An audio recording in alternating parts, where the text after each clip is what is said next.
এই হঠাৎ সংঘাত সহিংসতার পেছনে কারণটা কি আসলে? আপনি নিশ্চয়ই মির্জা ফখরুল ইসলাম আলমগীরের বক্তব্যটি আপনি শুনেছেন বা দেখেছেন। তারই আক্ষেপ, মানে একজন প্রবীণ রাজনীতিবিদ, সবার শ্রদ্ধাভাজন ব্যক্তি, তিনি যদি সেই জায়গা থেকে এই আক্ষেপটি আজকে প্রকাশ করতে হয়, কেন? ধন্যবাদ। প্রথম কথা হচ্ছে যে সহিংসতা তো আমাদের রাজনীতিতে ইনগ্রেইনড, এটা নতুন কোনো ঘটনা না আর কি। সোনার বাংলার রাজনীতি মানেই হচ্ছে আপনি মারামারি করবেন, অস্ত্রবাজি করবেন, গুন্ডামি করবেন। তো এই মধ্যযুগীয় আপনার গোত্রপ্রথা, রাজবংশীয় রাজনীতির মানে ক্যারেক্টারিস্টিক্স এরকমই আর কি। এটা কিন্তু হচ্ছে নিজেরা হ্যাঁ, মানে যেটা আপনি বললেন যে আসলে আর কি। সব পক্ষই তো জুলাই পক্ষ। হ্যাঁ, এটা হচ্ছে ওই যে শেক্সপিয়ারের লেখার মতো আর কি। রোমিও জুলিয়েটে আমরা পড়েছি না, যে আপনার দুইটা ওল্ড ট্রাইব, দুইটা ফ্যামিলির বলি হতে হয়েছে আর কি এই জুলিয়েটকে আর কি। এই দুইটা গোত্রের কাছে তো আমরা এই আলোচনাটা বারবার শুনে আসছি আর কি, যারা দেশ চালিয়েছেন দুই পরিবার।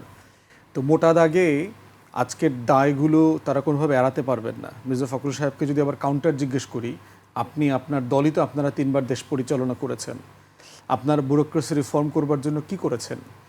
যেই আমলারা আওয়ামী লীগের হয়ে জনতার মঞ্চ করে আপনাদের দলকে ক্ষমতা থেকে নামিয়েছে, তাদের কারো বিচার করেছেন? আপনারা তো ক্ষমতা আসলেন তারপরে 2001-এ আবার।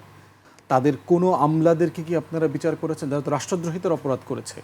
কোনো প্রজাতন্ত্রের কর্মচারী সরকার ক্ষমতা থাকা অবস্থায় সরকারের বিরুদ্ধে তো সে প্রতিবাদ করতে পারে না। তাদের এক নিজস্ব মেকানিজম আছে তার দাবি দেওয়া ডিল করবার জন্য। আপনি তো ডিল করেন নাই। তো সাডেনলি যেটা সমাধানের অংশ আপনি ছিলেন কিন্তু সমাধান করেন নাই, কিন্তু আপনি কিভাবে আশা করেন সেখানে সেই বাগানে ফুল ফুটবে? আপনি তো রাজনীতিই করেছেন আগাছার মধ্যে, ওটা তো নিড়ানি দেন নাই।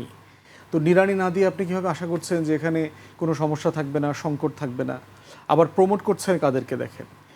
গত ইন্টারিম অ্যাডমিনিস্ট্রেশনের সময় মানে বৈষম্য বিরোধী কর্মচারী ফোরাম করা হয়েছিল, সচিবালয় দেখবেন প্রচুর মিছিল মিটিং করছে। ইনুস সরকারকে সকালে বিকালে নাকানি চুবানি খাওয়া দিছে এরা। তাদের নেতাকে আপনি এডিশনাল সেক্রেটারি পদমর্যাদায় নির্বাচন কমিশনে বসিয়েছেন। 18 সালের পর থেকে যে ধুমায় বিএনপি রাজনীতি করছেন, তাহলে আপনি কীভাবে আশা করছেন? মানে আপনাদের কথার ভিতরে তো আমি বৈপরীত্য দেখতে পাচ্ছি। তাহলে বিষয়টা হচ্ছে যে আপনাদের তো নিজেদের দায় নিতে হবে, যেহেতু আপনারা মোটা দাগে, আপনারাও তো 15-20 বছর এই দেশটা শাসন করেছেন। আপনারা কি করেছেন এই ব্যুরোক্রেসি, এই আমলাতন্ত্রকে রিফর্ম করবার জন্য, তাদেরকে জবাবদিহিতার মধ্যে আনা, সেগুলোর চেষ্টা আপনারা করেন নাই তো।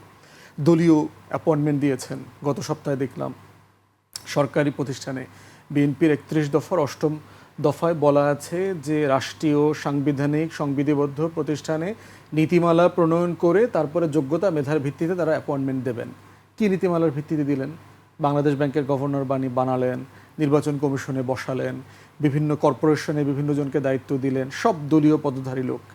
দলীয় পদধারী লোক মানে আপনার দলের জন্য সে রাজপথে আন্দোলন সংগ্রাম করছে, জেল খাটছে। এরকম জেল তো লাখ লাখ মানুষ খাটছে। যাকে তাকে আপনি আইনে বসায় দিবেন এখানে আপনার পদে আছে বলে, সেই কাজটার জন্য ফিট কিনা, সুইটেবল কিনা, সে আমলা না হোক, আপনার দলেরই হোক, আপনি ভেটিং করলেন কিনা সেই কাজটার জন্য proper and fit. Bangla QR যেখানে, নগদ পেমেন্ট সেখানে। সারা দেশে 10 লাখেরও বেশি মার্চেন্টে নগদে পেমেন্ট করুন খুব সহজে। তাহলে আপনি আপনার যেটা প্রত্যাশা করছেন আর আপনি যা করছেন দুটার সাথে মিলছে না। সহিংসতার ব্যাপারে দেখেন যে মানে এই খাইসলতটার নাম হচ্ছে আওয়ামীপনা। মুখের কথার বদলে আপনি গায়ে হাত তুলবেন। কেন আওয়ামীপনাটা কাজ করবে? মানে এইটা তো আমরা তো এইটা জানতে চাচ্ছি আমাদের সহযোদ্ধাদের কাছ থেকে। বিএনপি তো আমাদেরও দল। মানে বিএনপি কি মানে গণ অভ্যুত্থানের পক্ষের দল না? বিএনপি প্রথমবারের মতো ক্ষমতায় আসছে যে সময়টাতে তার কোনো হস্টাইল অপোজিশন নাই।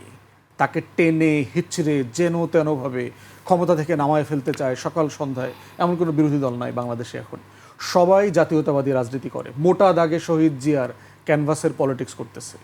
তাহলে এইরকম একটা সময় যারা সবাই আপনারা মিলে জামাতের সাথে আপনাদের পরকীয়ার ভালোবাসার সম্পর্ক, প্রেমের সম্পর্ক 25 বছরের, আপনারা হঠাৎ করে তাদের বিরুদ্ধে খেপলেন কেন? মানে তাদের সাথে আপনাদের এই সম্পর্ক কি সমস্যা হইল? আপনারা এনসিপি আপনারা এত কৃতজ্ঞ, জুলাইয়ের পরে দেখলাম প্রত্যেক নেতার সেই অশ্রু সজল বক্তব্য, এই বাচ্চাদের প্রতি তাদের কৃতজ্ঞতা। অনেকেই এখনও স্বীকার করেন যে তাদের প্রতি কৃতজ্ঞতা, আপাও মাত্র বললেন। তাহলে সেই ছেলেপেলের উপরে খেপতেছেন কেন? ওদের 2-4টা বক্তব্য আপনার ভালো না লাগে, সমস্যা কি? আপনি ইগনোর করেন। মানে সব বক্তব্য, বিএনপি নেতাদের বক্তব্যই তো আমরা খুব বিরক্ত তো। পার্লামেন্টে বিএনপির অধিকাংশ এমপিরা যে সকল মানে বাকাওয়াজ, লো ক্লাস গার্বেজ বক্তব্য দিচ্ছে, কি করবো এটা নিয়ে? মানে আমরা কারো গায়ে হাত তুলবো? আমি তো বলছি যে আপনারা ইউনিয়ন পরিষদের চেয়ারম্যান মেম্বারের মতো বক্তব্য দিচ্ছেন, এমপিদের মতো দিচ্ছেন না। তাহলে এখন কারো বক্তব্য ভালো না লাগবে না, তার গাড়িটা ভেঙে দিবেন, ওরে মারবেন, লাঠিসোঁটা নিয়ে পিটাবেন, পিটায় এলাকা ছাড়া করবেন, এরপরে পুলিশকে দিয়ে 140 ধারা জারি করাবেন, এরপরে ট্রাক বসাবেন, এরপরে ট্রাক্টর বসাবেন, এরপরে অ্যাম্বুলেন্স বসাবেন, লাশবাহী গাড়ি বসাবেন। মানে এগুলো কি? আবার মামলা নেবেন না, কাউকে গ্রেফতার করবেন না। মানে এগুলোই তো আওয়ামী লীগের আমলে আমরা দেখছি। এখন এই জিনিসগুলো যদি আপনিও কন্টিনিউ করেন, তাহলে আপনার মধ্যে পার্থক্যটা কি হলো? আপনার 31 দফা তো হবিগঞ্জে কবর রচনা হয়ে গেছে। 31 দফার যে স্পিরিট, রাষ্ট্র গঠনের, রাষ্ট্র সংস্কারের, পুলিশ প্রশাসন, আইন শৃঙ্খলা বাহিনীকে সংস্কার করবার, প্রত্যেকটা জায়গা তো লঙ্ঘিত হয়েছে। ওখানে সিলেটে যেখানে যেখানে মারামারি করতেছেন, বাংলাদেশের কোথাও পদযাত্রা নিয়ে কিন্তু তেমন কোনো আলোচনা ছিল না। আপনি এখন পদযাত্রাকে, এনসিপির প্রোগ্রামকে একদম টক অফ দ্য টাউন বানিয়ে দিয়েছেন। কী লাভ হয়েছে? তাহলে এনসিপি সরকারকে বাধ্য করতে পারছে যে 144 ধারা জারি করা যায়, আমরা ওইখানে প্রোগ্রাম বাস্তবায়ন করে তারপরে মাঠ ছাড়বো। কী লাভ হয়েছে? কে জিতলো? কেউ কি আসলে যেতে এই ধরনের সিচুয়েশনগুলোতে? পুলিশ যে আচরণ করতেছে দেখলাম, মেয়েদেরকে ধাক্কি হাবিজাবি, 144 কোথায় পৌরসভার ভিতরে আপনি শ্রীমঙ্গলে গাড়ি আটকায় দিচ্ছেন। মানে এগুলো অপ্রয়োজনীয় ছিল আর কি। না, আপনার কারো বক্তব্য ভালো লাগে না, আপনি তাকে নিয়ে ট্রোল করেন, তাকে নিয়ে মিম বানান। মানে তাকে অনেক ক্রিয়েটিভ প্রতিবাদের জায়গা তৈরি হয়েছে, তো তাকে নিয়ে আপনি প্রতিবাদ কর্মসূচি দেন, মানববন্ধন করেন।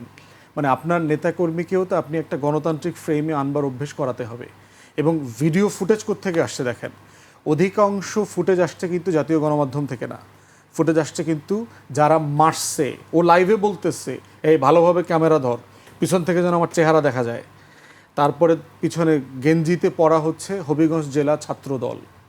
এখন বিএনপির একজন নেতা আমাকে বলছেন যে এগুলো ছাত্রলীগের ছেলেপেলের কাজ, ভিতরে ঢুকে এই কাজগুলো করছে, দুইটা দলের ভিতরে যে ভ্রাতৃপ্রতিম সম্পর্ক আছে এটা নষ্ট করে দেওয়ার জন্য।